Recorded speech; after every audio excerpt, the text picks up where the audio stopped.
Hey sis, welcome back to Black Girl SOS. It's your girl Snobby. And as always, I bring you the best of the best. My dear, introduce yourself. Hi, everyone. My name is Amanda Bernadine, and I am a proud friend of your host. And thank you so much for having me. Thank you for coming on. Yo, doesn't Amanda have the best voice? It's the best, yo. It is the Aw, most soothing sound on earth, yo. she put herself nice together today. I said, wow, I have something to do. You are serving us look, and we are here for it as always. Yes. So tell the people what you do for a living. I am a licensed social worker and master's level social worker, and I am a community school director at a middle school in Crown Heights, which is my stomping ground. I've been at this position for 6 years. Prior to that, I was a consultant as a mental health professional at one of the small schools at Erasmus High School. I was there for about 13 years. And yeah, worked a lot in schools, just trying to support our babies to being amazing citizens and um, living up to their potential. I love it. I love it. I had an episode a while ago with some of my other social work friends, one who works in a hospital and one who works with youth, but um, outside of schools. So I really wanted to get your perspective so that we could like talk about how very important it is to have Black women social workers in the schools. I used to be an educator, used to be of the system. And so, first of all, God bless everybody in the education system. Not a single one of us has ever gotten paid for the amount of work we gotta do. Not, Mhm. not a single one of Not us. nowhere close. So I applaud y'all daily for fighting a good fight. Everybody knows I tapped out of the good fight. I tapped out of a good fight for some money. Now I always wanted to be a lawyer, so you know, going Look, back I to get it. what I was meant to do, what God had lined for me. But since you've been, in this position a very long time, what has been your experience as identifying why it's so important for Black women to occupy these spaces in our schools with our kids? Um, I'm gonna double down on your statement of our kids Mm-hmm. because the community school grant started about 2014 when de Blasio came into office and schools weren't thriving. So instead of closing them like his predecessor did, Yeah. we decided, let me give them this money Mm-hmm. and see what they can do with it. At the time, principals felt like they were on the chopping block. So the acceptance of this situation, depending on the principal, could have been super thankful or very standoffish. Mm-hmm. Most of these schools are in Black and Brown communities. Most of the families are from Black and Brown homes. And it kind of reminded me of what school was like when we were kids. Mm. School was where you found information about everything, Yes. not just about your child's education, Mm-hmm. about adult education, about jobs, about resources. You Absolutely. name it, somebody at your kid's school knew what was up. Mm-hmm. Um, and that's basically what my role is. I'm not gonna lie, my role is the job of 10 people. Mm. So sometimes I don't know how I'm still doing this work.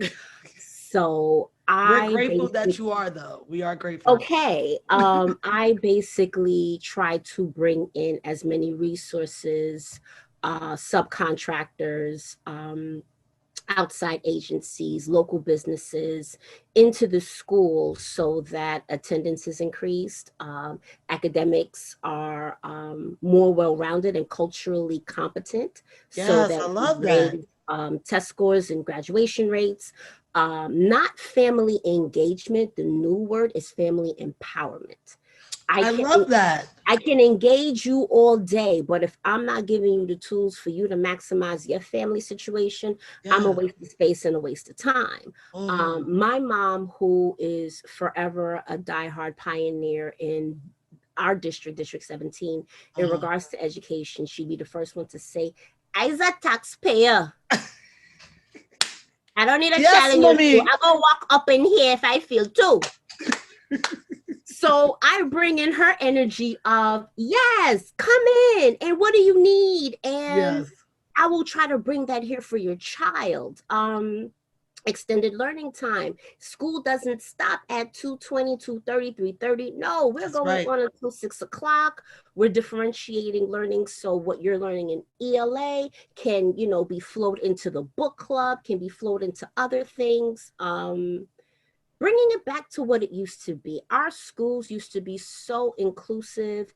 And Mm-hmm. then I want to say around the mid 90s, early 2000s, it was like, stay home unless your Mm-hmm. child be wilding out. We don't need you. Don't call us, we'll call you. Right. And that wasn't working. So my Mm-hmm. job basically was trying to reintroduce schools to parents like, no, no, no, no, we want you here. No, we want your opinion. No, no, seriously, Yeah. We want you we to be a do. part of the process. And my budget covers food, my budget covers incentives, my Yeah. budget covers um however I can help a family. My client is not the child, my Mm-hmm. client is the school community. And it Okay. brings me joy as a woman of color to be there because I'm a product of that district. That particular school was the school that in the summertime, me and May will go there for dance camp in the summer. So Nice. I know that building. Yeah. Unlike other schools, the majority of the staff I work with, I do connect with culturally. Most of them are from the Caribbean. Most of our kids are from the Caribbean.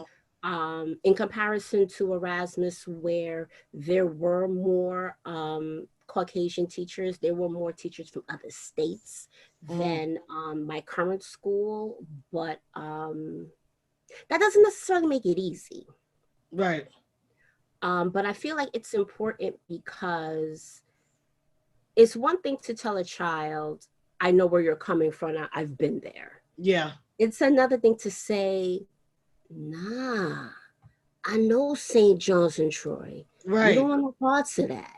I know Albany projects. You Right. don't want no parts of that either. And it's like, oh, and then I even go as far as to start naming buildings or start naming Yeah. people I used to know. And they're just like, yo, Miss B, you know. And I'm like, I Right. know. It's very different when you can share the experience with them.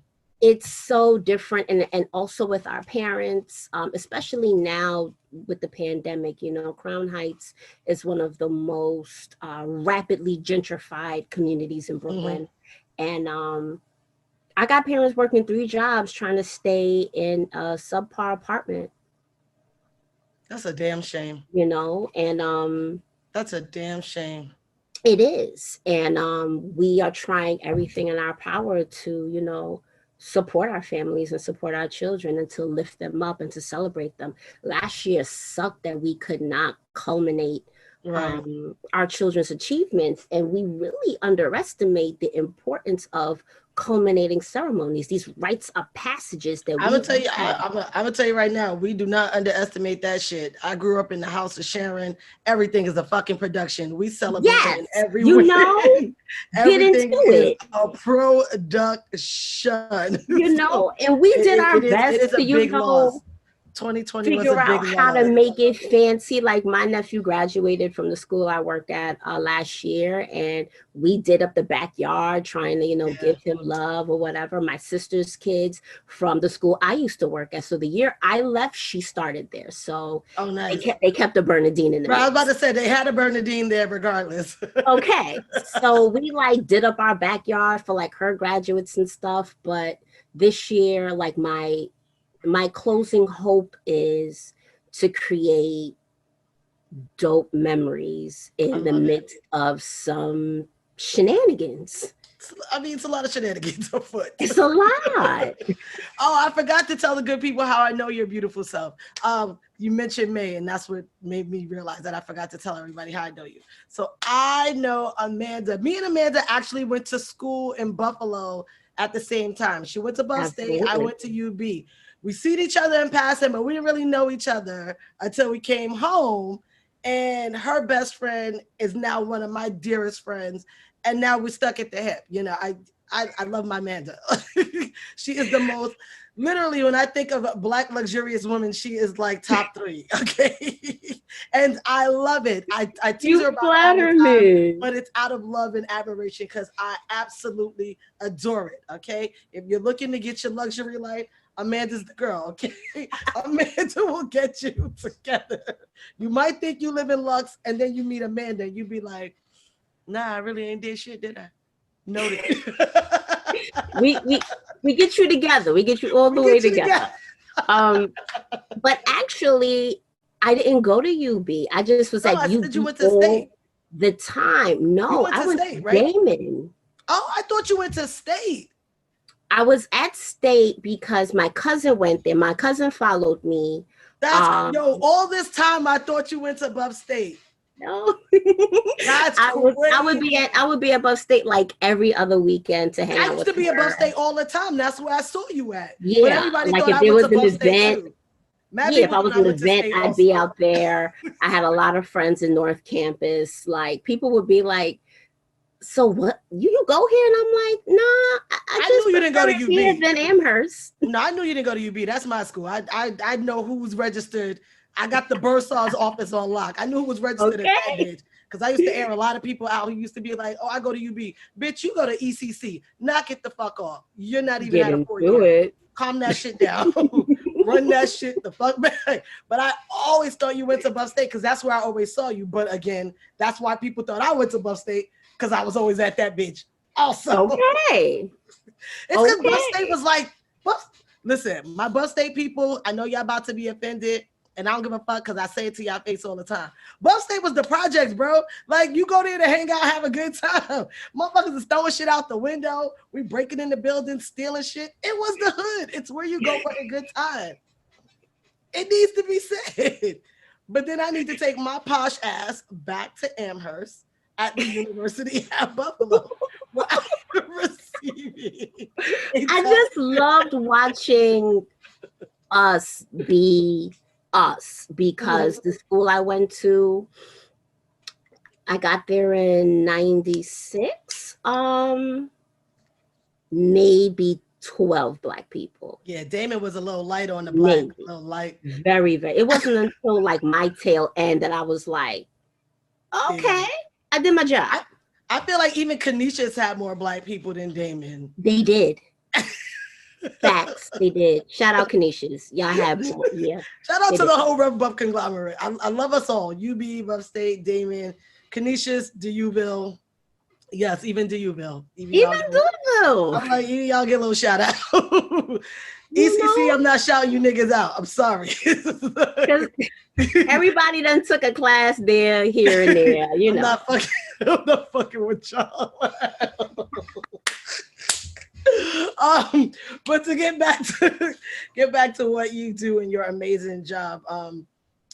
Now hearing what you do in this new role, it's very akin to what I did in my last role in education before I got sworn into the bar. And my greatest challenge was the family.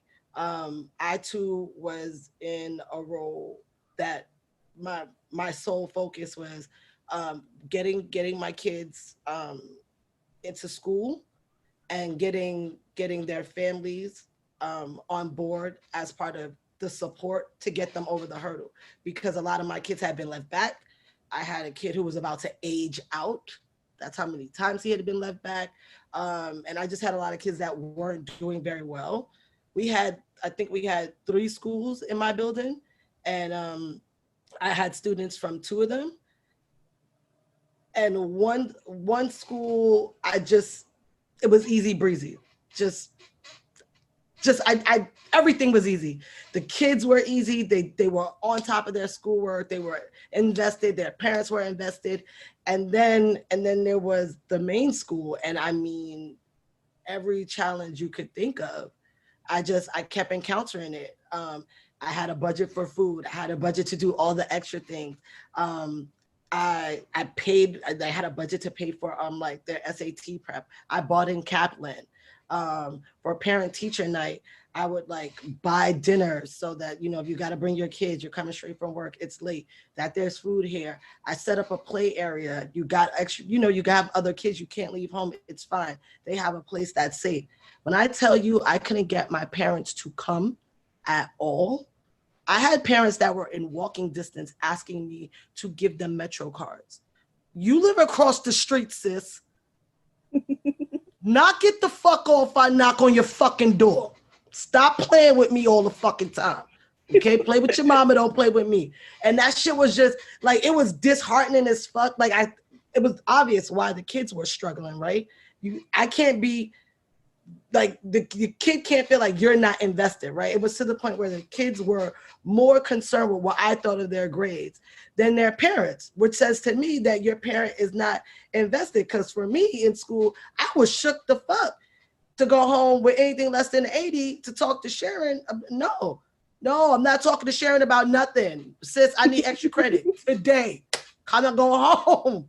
But it was the exact opposite. And that shit was such a challenge. And it was fucking exhausting and overwhelming. It started that way for me as well.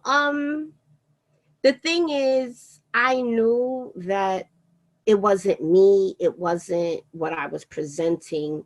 I was basically trying to make a cultural shift that has lasted for decades. Yes. I'm coming into a situation where yet again, I'm asking people to trust me when they've been asked several times to trust the situation. And either the funding would change, whoever's in office would change, their perspective would change. And then those people felt like they were left behind. So I knew I was courting. I wasn't just trying to hit, I was courting. So I knew it was going to take some flowers, it was going to take some candy, it was going to take some coaxing. They had to hear my voice. I was doing robocalls. It was to the point like, who's this woman on my phone? And I got their kids, I got the teachers to create like extra credit for the kids that brought their parents. In the classes that I knew they were failing, I'm like, yo, I don't care if it's 3 points on a quiz. Right. Bring your people. And I would honestly ask them, what would bring you here more? And if I can implement it, I will. One of the things I will take away from this experience and feel like I did that. We were coming up on, you know, Mother's Day, Father's Day, and we always do things for mothers. And my principal was like, well, we should do something for Father's Day. So of course, all the regular stuff came out, and I'm just like, men don't want to do that. And then they thought they knew luxury, and then they met Amanda Bernadine. And then don't want to do that. And it just so happens I had a nicer little bit of money in certain parts of my budget. So spoke to my supervisor, and I was like, let's do a paint and sip, but like non-alcoholic sip. And I had money in printing. So I print these really official tissue invitations with RSVP cards, and the kids had to bring their dad or a dad figure or their big brother or whomever. And they were coming through with these cards. They were like, I'm coming. Administration was just kind of like, Miss Bernadine, it's your thing. So myself and Sean Winter, he was the director for sports and arts at the time. We were like, all right, bet. You get all the supplies. I'm going to get the food and the instructor. We're going to set up the cafeteria. It's going to be lit. Even if I got 10 men, I'd have been That's happy. excellent, right? For real. We had gift bags. We had Metro cards, all kinds of situations.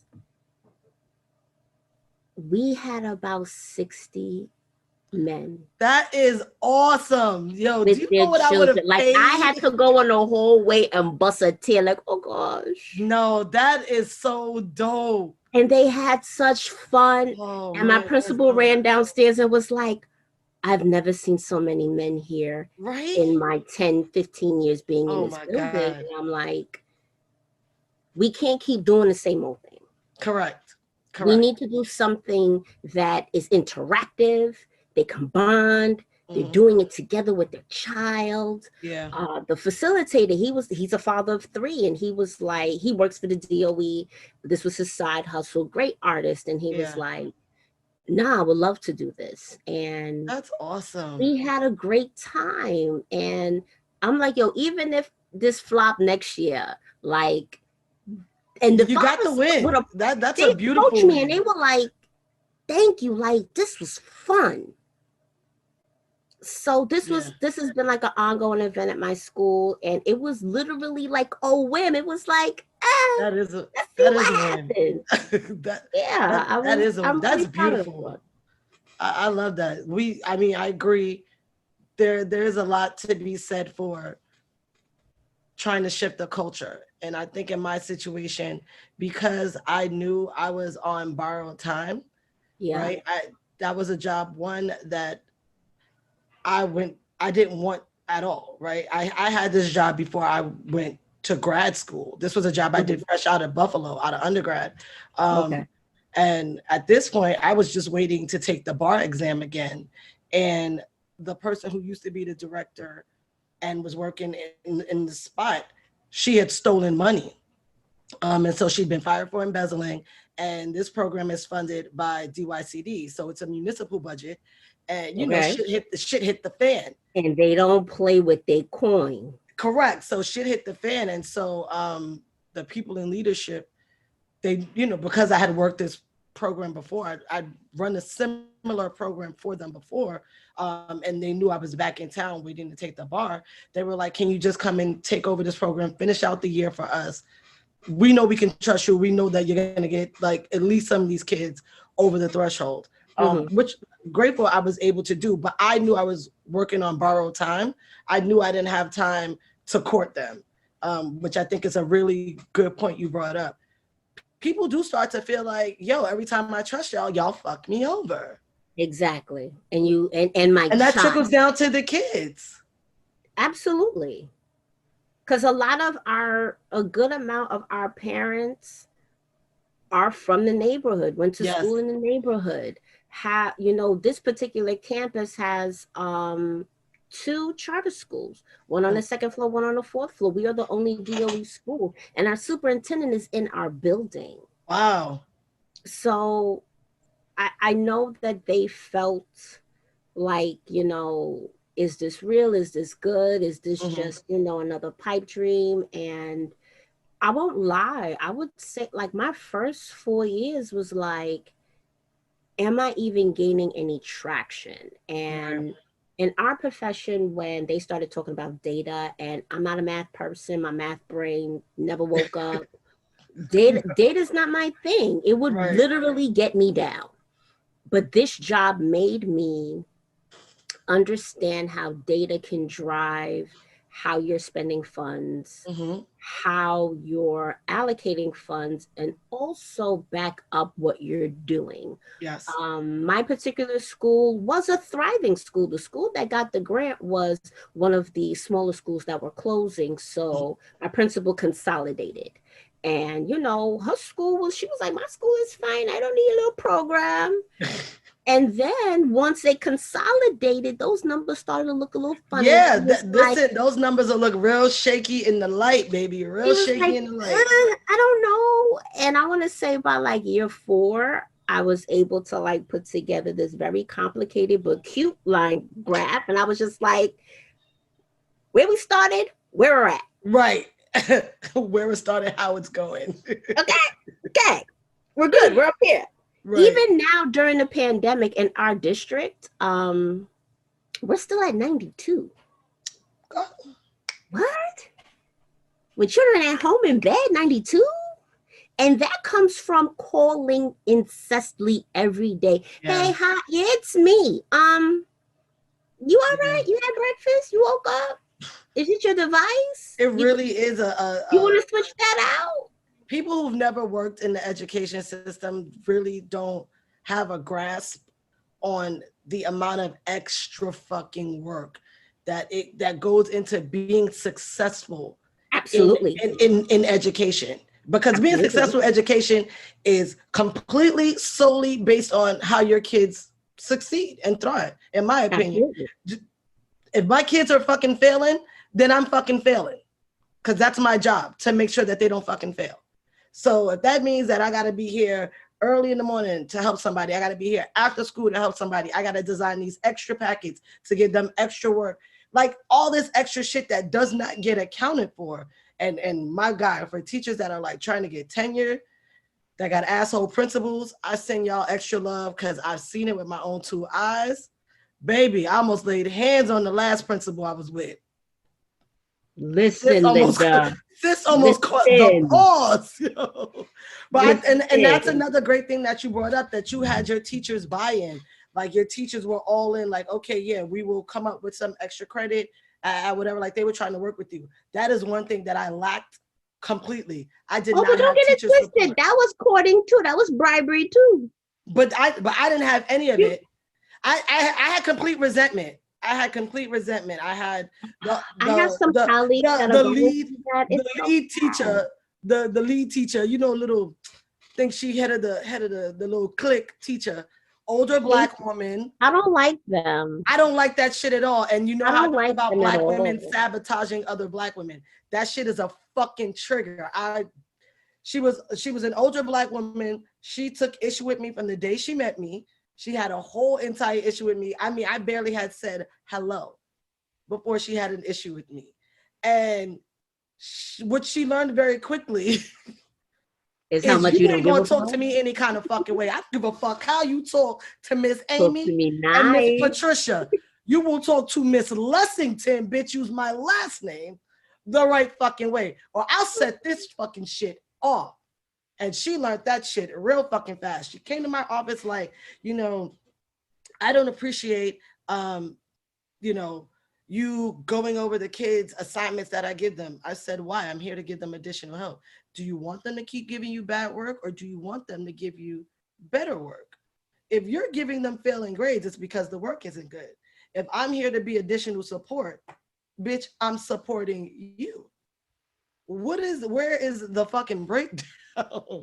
But you see, you said it right there. I'm supporting you. As much as some people say they want support, they want resources, they They want this, don't. they want that, they don't. And what they also don't want is to hear about this other person, this other entity, this other situation, this other cool breeze coming into this hot, musty environment, bringing a little bit of joy and laughter and you know, just this all this amazingness, and they're big men. Big mad. And you come to their door and they're like, what do you want? Yes, Actually, big I came chest. to you, sis. Big chest. I was Big like, man, ma'am, and you're just like, I'm not even here. I'm not here for this kind of energy, darling. I'm really not. We are in this together. And if you choose not to see that, that's okay. Just know that I'm still gonna be here for my purpose. Correct. I don't know how long you're gonna last, because the difference between me and other CSDs is I live here. Right. I could run up in your CEC meeting.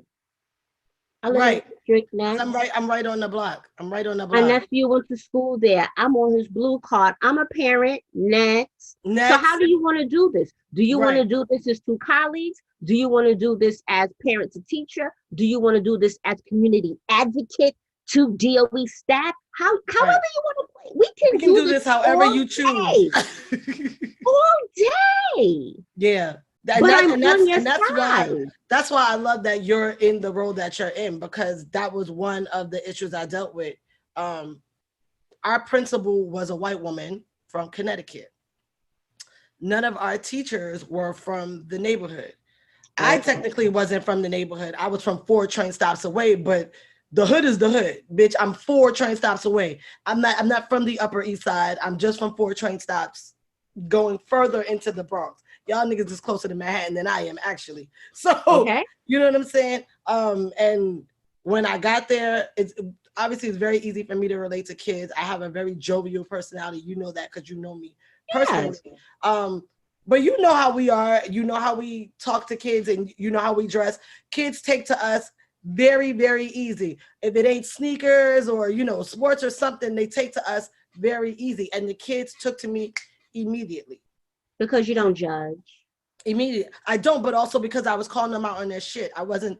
I'm not. Okay. I'm not playing the game with you. We from the same fucking block, and if you talk to me crazy, I'm gonna have my cousin get on the fucking train before it stops and knock your fucking teeth in. I'm not finna play with you or your mama. Now we gonna keep it Okay. cute, or we gonna put it on mute. And because of that, they all respected me. Everybody took to me immediately, and it was very clear that rubbed the principal the wrong way, and it rubbed, I think I'm the head bitch teacher in charge, the wrong way.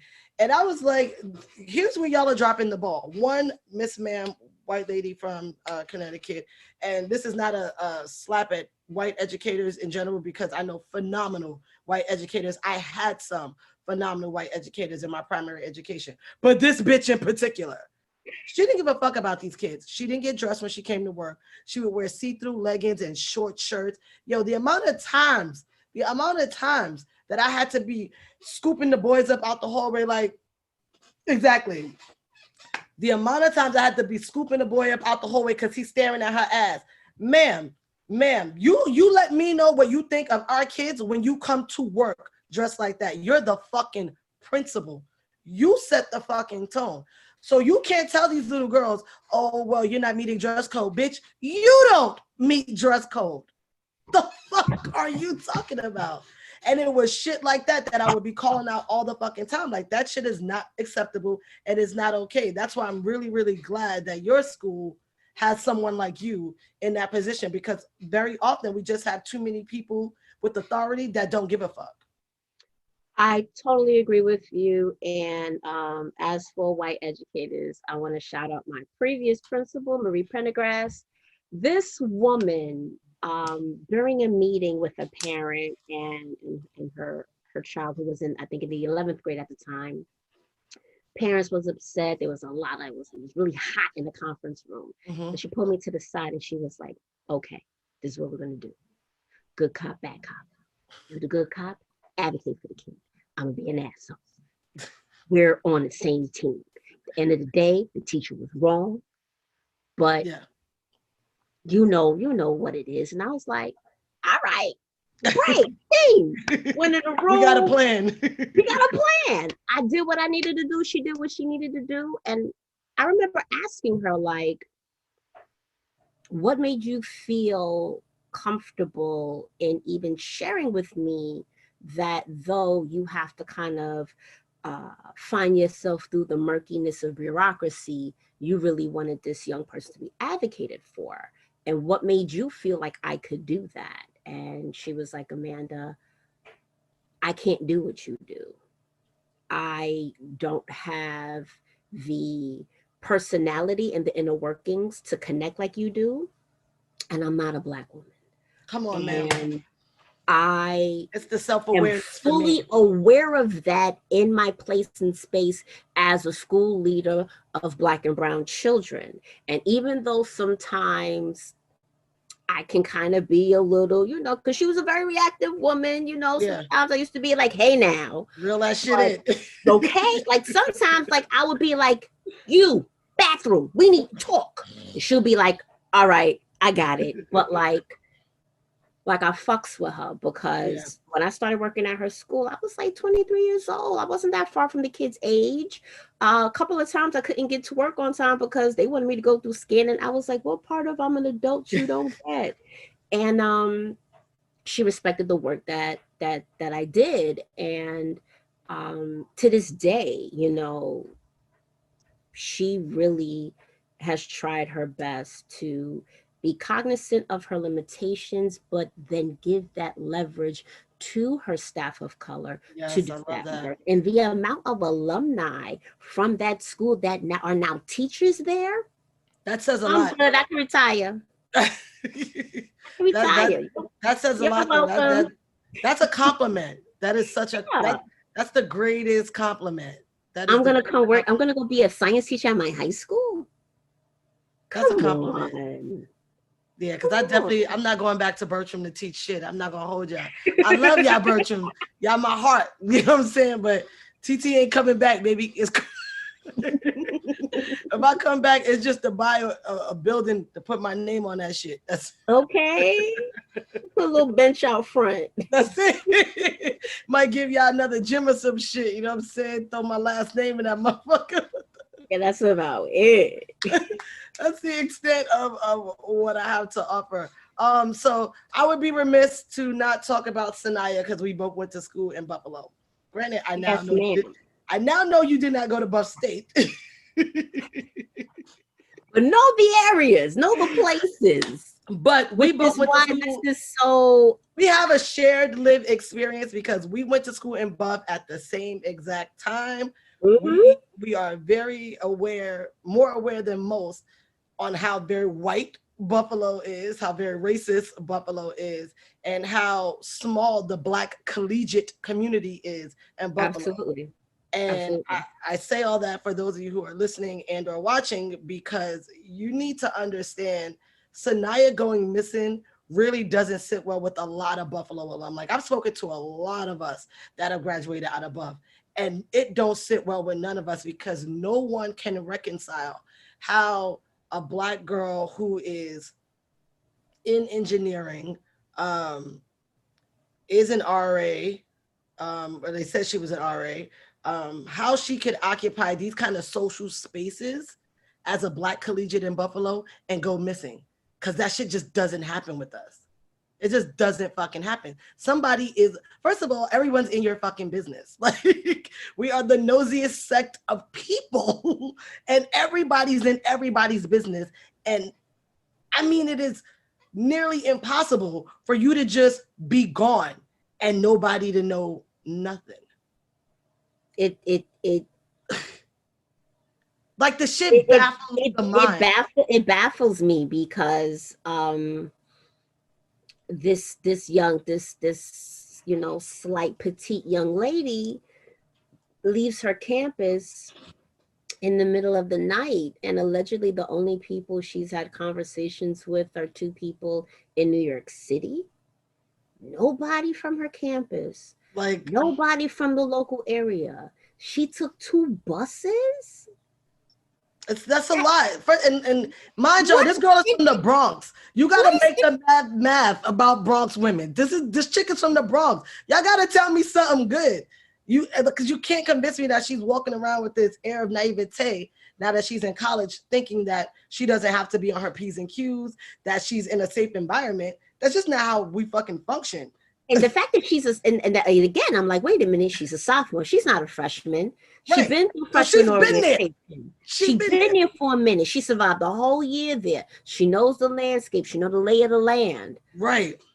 Nobody was like hitting her up like, hey sis, haven't seen you in a minute. You good? Like, Hey, I saw you leaving campus. Are you good? Like, it just, it doesn't make any sense to me. When I did I was already in the summertime when mhm, freshmen would come in yeah. July. Mhm. And it was like, okay, first thing I need you all to do, we are going to go to the main bus stop, train station on Main Street, and I need you to take every bus map there is. I know in the city we don't do bus maps. We just wait Right. for the bus to come, or we just get on the train. But it Well, don't work you're like not that. home. We're not in Kansas anymore, sis. The NFTA don't work like the MTA. It does not. I do not want you to call me talking about you're stuck at the movie theater downtown Buffalo, and I'm gonna be like, "That's nice. How you gonna get home? I Because hope you that got $40 metro for stops gas." running at 11:58. That last Metro pulls out, and that's all she wrote for the fucking Okay, night. because that happened to me my freshman year, and I only had It to learn happened to one. me. You know, that was that one time, and you was like, all happened right, to you're not me. gonna catch me slipping again. Everyone's been a victim. You know, my kids, they had buddies. I was like, I know you don't know Shorty, but y'all exchange numbers, something pop off, call her, she gonna call me. Like, and that's what I'm saying. we're gonna get you acclimated to this new place. Like, how is it that I don't make any sense? So I had the same exact experience when I got to Bub. I came in the summer. I came in for EOP summer. I ended up not staying because I got sick, so I left the first weekend. But my roommate, who I still love and adore, shout out to Silas, was like, yo, make sure y'all know how to reach each other and make sure y'all know where each other's at. I came in with Show, so me and Show, sis, you don't go nowhere, bitch, okay? If you gotta pee, send a text. Let me fucking know where you at. So we came in and we had that same energy. When we met the older kids who were in BSU, and they basically were, our big bros, big sis, our mentors. They were on the same shit. Make sure y'all look out for each other. Make sure y'all watch out for each other. Like that is the code. Indoctrinated into the Black collegiates in Buck. That was the code. If I saw somebody on somebody else's campus, no, I'm not your mom or nothing. But are you okay? Are you okay? Are you okay getting back to our side of town? Right. Are you good? There's been times that we would be downtown, somebody party, and I see some kids from my campus, and I'm like, y'all taking the bus back? Because the bus about to leave. And you need to move that ass. You need to move, or you got cab money, because them rates is gonna go up an extra couple of dollars on that meter. Don't trust that meter, sis. That surge is real. The surge. And we're in the suburbs. We're through all this. So please let me know if you're okay. If I would be at Buff State, hanging out with my cousin, and I see somebody, and I'll just kind of give them that look like, I know you don't want me to see you, but I see you. You all right? Right. And if you're not, let me know. But if you're good, you're good. So anytime you see me, I know I could talk to sis. Like, and it has been a tradition for us because we've been pulled over by police. We've been I feel like people are really just learning about Erie County and how very racist it is. We know because we have the lived experience. Absolutely. People really had no idea. I feel like up until like very recently when the woman who was a BPD police officer who had been fired falsely, that they just restored her name and her pension, up until like that really became public knowledge, which really just came about because of all the Black Lives Matter movement. Yeah. People really had no fucking idea the kind of shit we dealt with in Buck. Like that shit, I always called it the Mason-Dixon above the Mason-Dixon because that shit is the deep South. They racist as hell. They pulling us over for nothing. I got pulled over in front of my own fucking apartment complex when I lived in Amherst. This motherfucker read my license that had the address on it that we were directly in front of and asked me, what am I doing here? I said, well, I'm going to guess by the address going home. Like, so this is why it fucking baffles me that just nobody knows nothing. Nah, they can't tell me on that. And I just found it so very irresponsible. I found it so callous for the DA to make that announcement of death by suicide when there's been no body found. And what I learned today, literally maybe 20 minutes before we got on, is that the family didn't know the DA was going to make that announcement, that family found out from social media first, and then they got a call from somebody asking them to confirm that their daughter committed suicide. And I was like, it was already callous to fucking begin with. What? You didn't have the fucking common decency to call the fucking family first? I will even go as far as, and that is totally horrible, disrespectful, unprofessional for Just all the things. this family to find this out Mother's Day weekend when they asked for a wellness check, and that didn't happen. Now That we did not both happen. were RAs. We both know what it's like to be on duty, on call. And if any time I was ever called, and many a times I was called, hey, could you please do a wellness check on such and such and such and such? And I'm like, hey, mama want to know you all right. Call her. And I'll wait. I'll wait at the door. That's very real. Because I was a fake RA.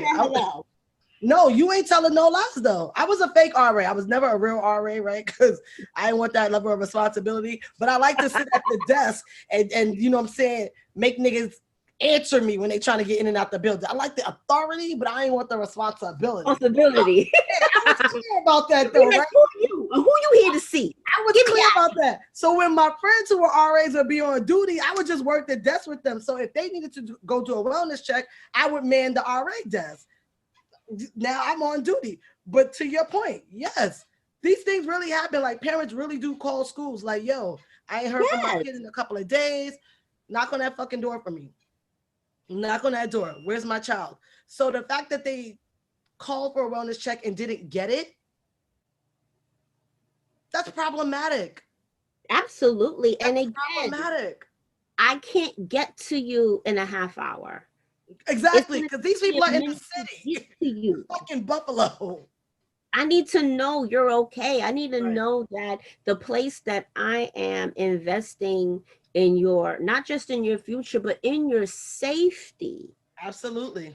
And that was not done adequately. There were not appropriate conversations with her people.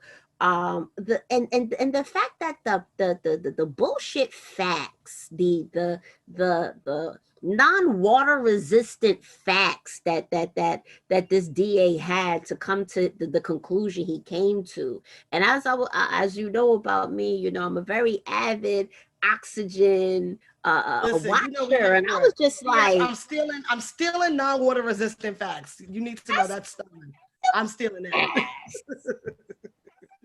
It no kind of sense. Who she dead? You don't have nobody. This is what I'm saying. You don't have a cell phone. And I'm just like, you people are so desensitized. How could you not see the callousness in it? Would you want to hear somebody say that your family member is dead when there's not even a fucking body? Like, this shit is just common decency. And let's be really honest. If she didn't look like her, if she looked like their child, their niece, their grandchild, correct, their daughter, the response, the outcry. One of the things that really, they are still looking, sis. I'm gonna give you the perfect example. They're still looking for Linda Yalem. They're looking for Linda Yalem's killer still looking for her killer to this very day. Now, for those of you who are not from the Buffalo region or didn't go to school up there, Linda Yalem was a UB student. She was sexually assaulted and murdered, like in the backwoods of UB. Mm-hmm. Her killer has not been caught. It is the year of our Lord 2021. This man has not been caught. They are still looking for this motherfucker. It is still like spoken about regularly. They bring it up regularly. My campus does an annual event for Linda Yalem. It is still an active conversation. This black girl is missing, and they're just like, oh, well, yeah, she probably killed herself. So next.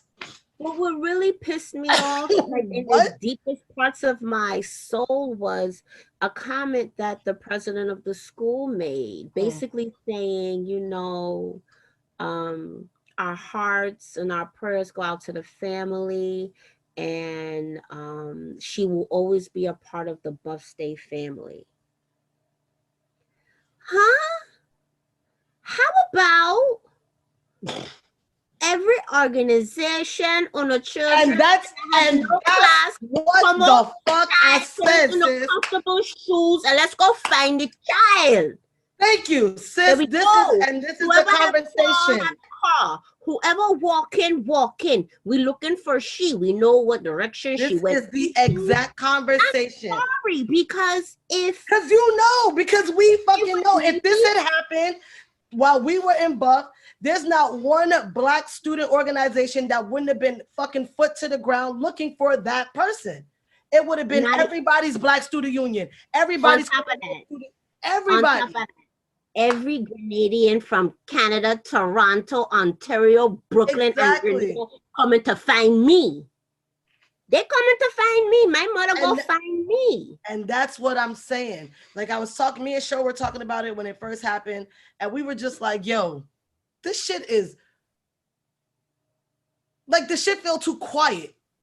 Like why the fuck aren't people mobilized? Like are people on the ground? Like I'm not in Buff, so I don't know, but like, yo, come on. People need to be like, this needs to be a grassroots search for this girl. People need to be fucking walking around looking for this girl. Because there's just no fucking way when I was in Buff that I would not have been out looking for her. I know that because I know what I've done for people when I was in Buff. Hell, me and Sho took care of a bitch we didn't even like. We was actually gonna fuck this bitch up. But we seen her at a fucking club in Niagara Falls, fucking looking drunk, crazy.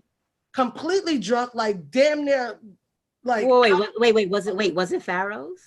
You know it was Pharaoh's, girl. You know it was. And the reason why I asked if it was you know it was. Pharaoh's isn't just in Niagara Falls. Pharaoh's is far from.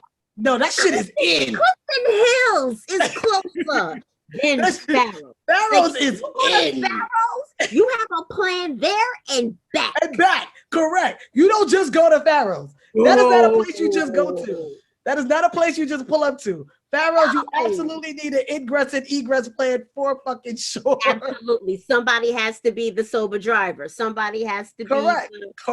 Because this shit is not a game. And that narrow ass bridge coming from the falls, baby, that's death. That's death. Man, listen. So me and Sho seen somebody that we was all sloppy toppy in the bathroom. You're gonna be like, no. This girl was right on my conscience. You hear me? This girl was fucked up. This girl could barely fucking hold herself up.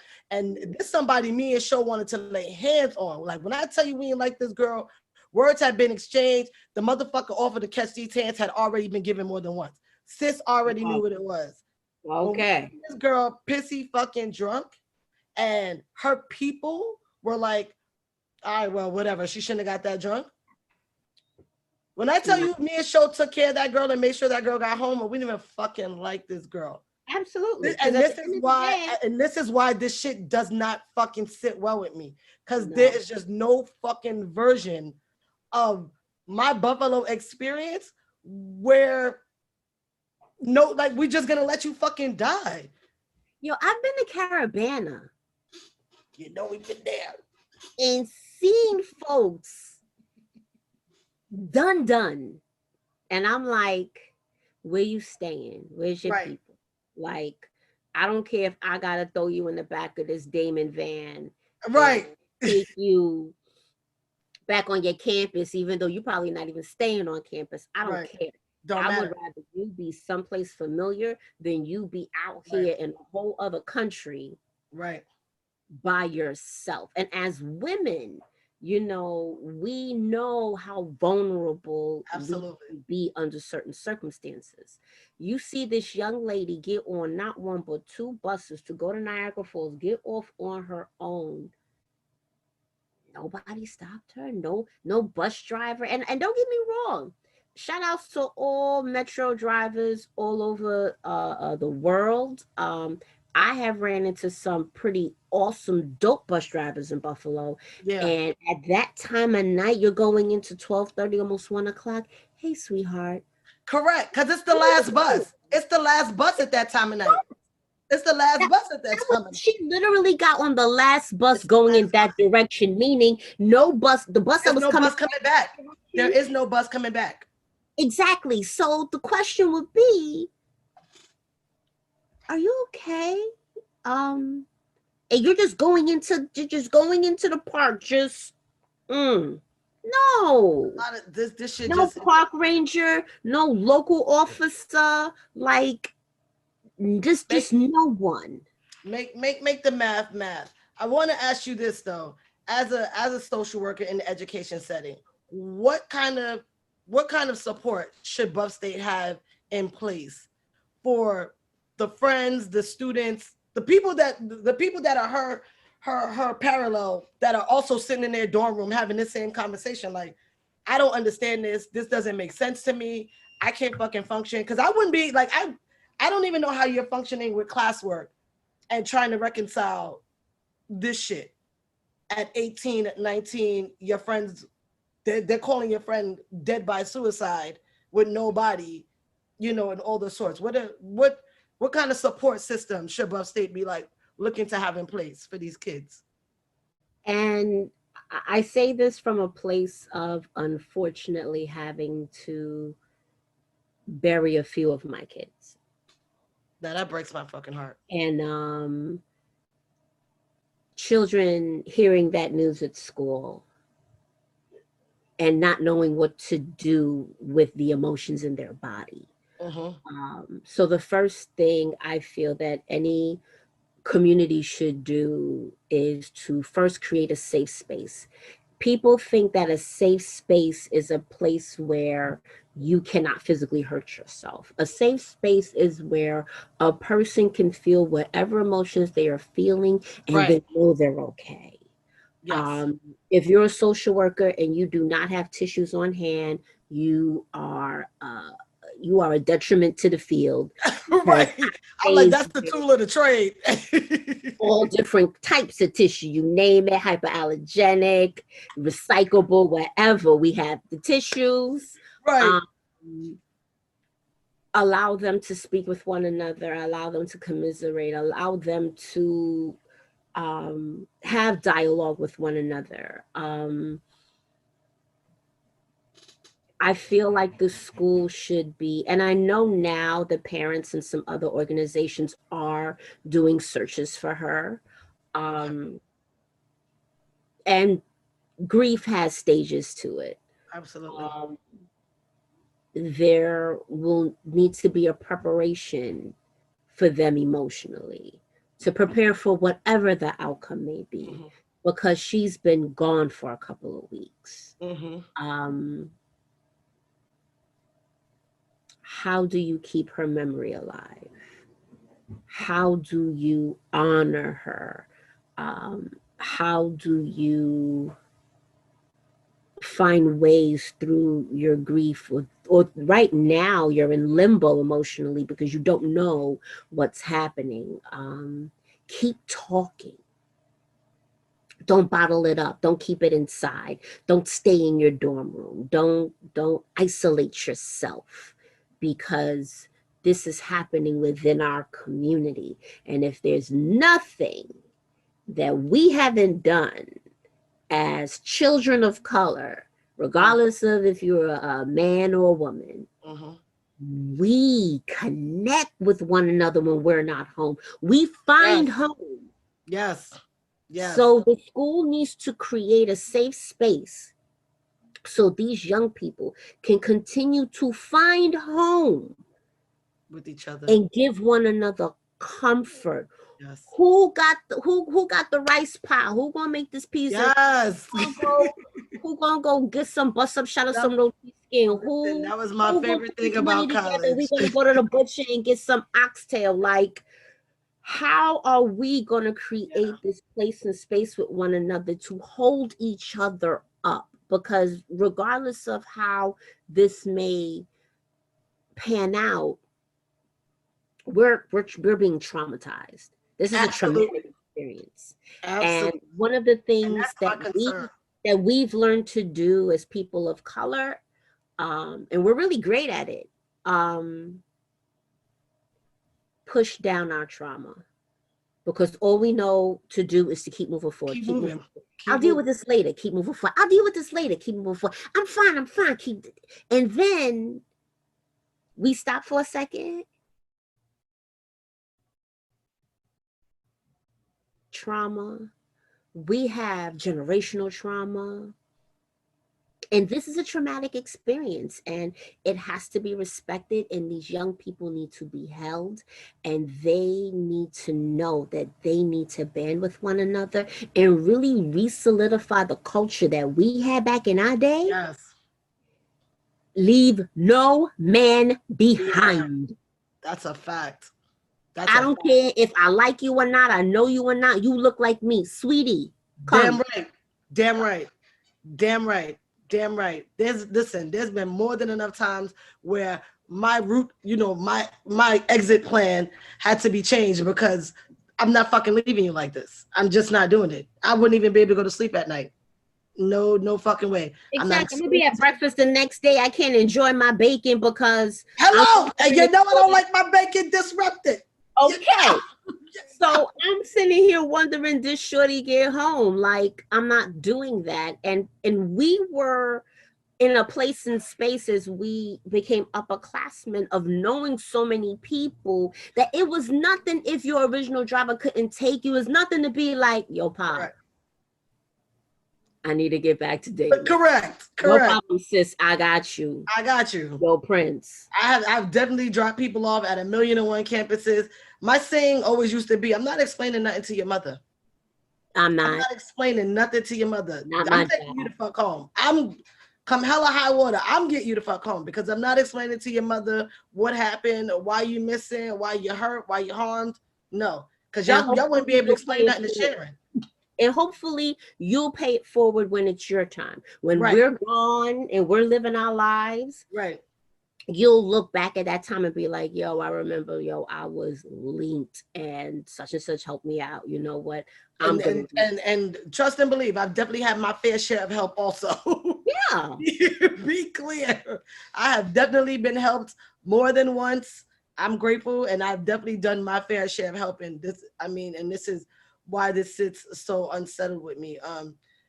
But before we wrap up, I would like for you to offer some tips and tricks to the parents that have kids that are going to be, transitioning. I guess kids are still transitioning back into school, even though the school year is over. I know one of my good girlfriends just told me, like, her son just went back for the first time like 2 weeks ago. I didn't know kids were still like transitioning into like these hybrid. I had no idea. Like, I was like, what? I was like, girl, it's fucking May, wrap that shit up. Yes. But there is literally like almost 2 full months of school because school tends to end late June. So, well, for the Northeast, school ends, like late June. So any tips and tricks for the parents to help them support their kids as they transition back into a school setting? Absolutely. The first thing I want to tell my parents is you are amazing. Clap it up for the parents. You are amazing. And I'm going to tell you why. You didn't know it, but you had a staff of about 40 to 50 people that all had different times, spaces, and hands in your child's enhancement, be it the weekend, be it during the summer, be it during the day, be it after school, be it for certain subjects. You had a team. And COVID took your team away. You had to figure out, how am I going to supplement for these people? So you became screen monitor. You became, internet network master. You became Alexa help. You became all of those things, and you did it for 1.5 years. So that is not small potatoes. That's big things. So big to all parents for what they have done. In regards to transitioning back into the buildings, know that most DOE buildings are really doing amazing and great things in keeping everything clean and sanitary. I can only speak for my school.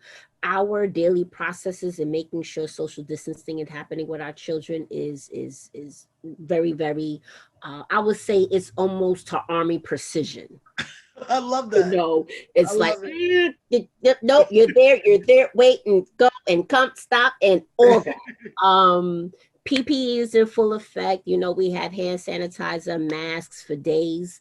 One of the things that I will say, physical movement. Our children have been learning on beds and sofas.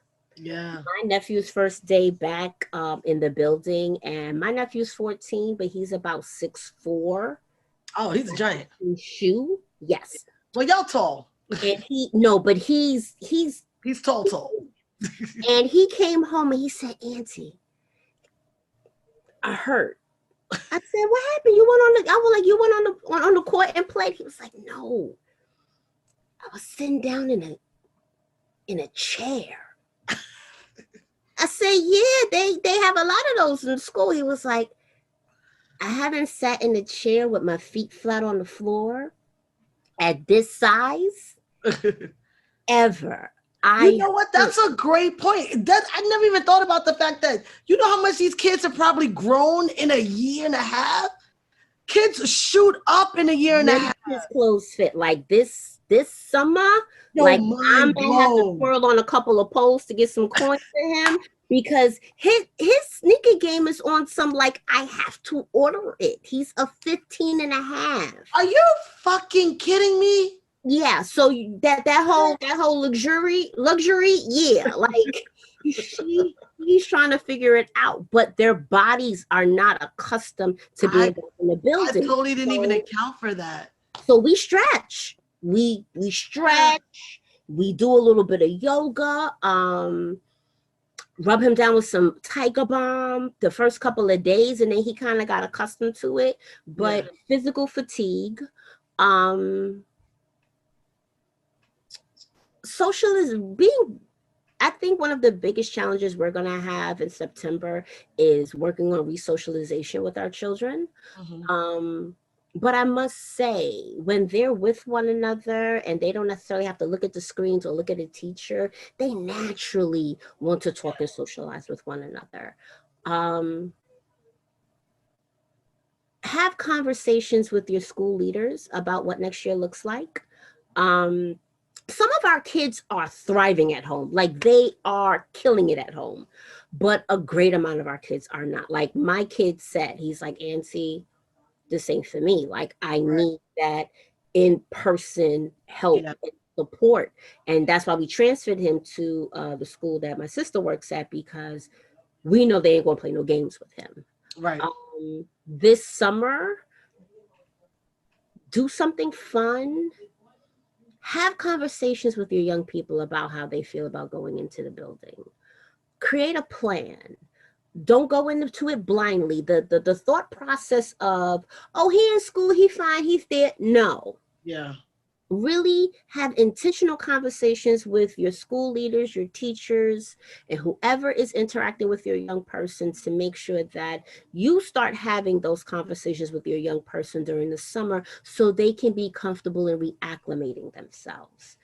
We want to make sure that we are creating comfortable environments for our young people, and we are very, not all of us now, well, some of us are very well aware of what some of the social emotional baggage may be. And I'm proud to say that my school is putting their money where their mouth is to put together, you know, some really great programs and to invest in some really great curriculum on social emotional learning and support, so that we're not just talking about reading, writing, and arithmetic. We're talking about feelings. We're talking about social justice. We're talking about being decent human beings. We're talking about looking out for one another. Right. We're doing those things, and we're not just asking questions to get answers. We're really digging deep. We really want to cultivate really good citizens of this world, because look, if our young people don't get a job, how are we going to get our Social Security?